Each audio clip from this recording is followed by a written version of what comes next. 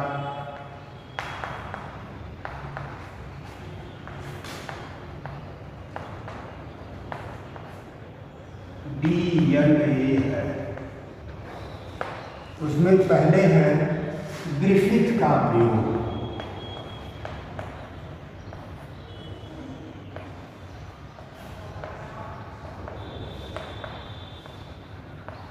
Griffith ने जो है प्रयोग किया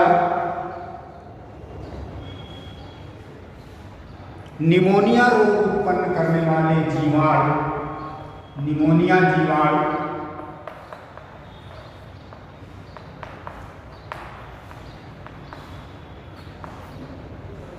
जिसे हम कहते हैं डिप्लोकोकस निमोनी,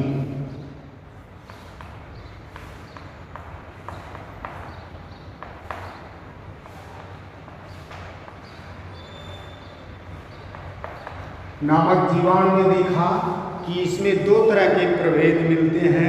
एक उग्र प्रभेद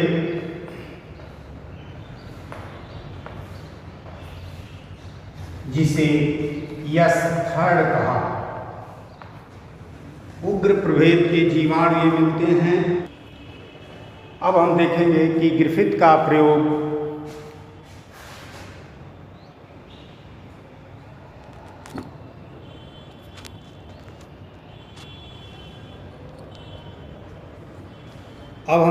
ग्रिफिथ का प्रयोग जिसके द्वारा ये सिद्ध होगा कि DNA ही आनुवंशिक पदार्थ है। ग्रिफिथ ने निमोनिया रोग उत्पन्न करने वाले अनेक तरह के जीवाणुओं का पता लगाया। निमोनिया जीवाणु का जो निमोनिया रोग उत्पन्न करता है जीवाणु का नाम है डिप्लोकोकस निमोनी। उन्होंने इसमें दो मुख्य प्रभेद का पता लगाया।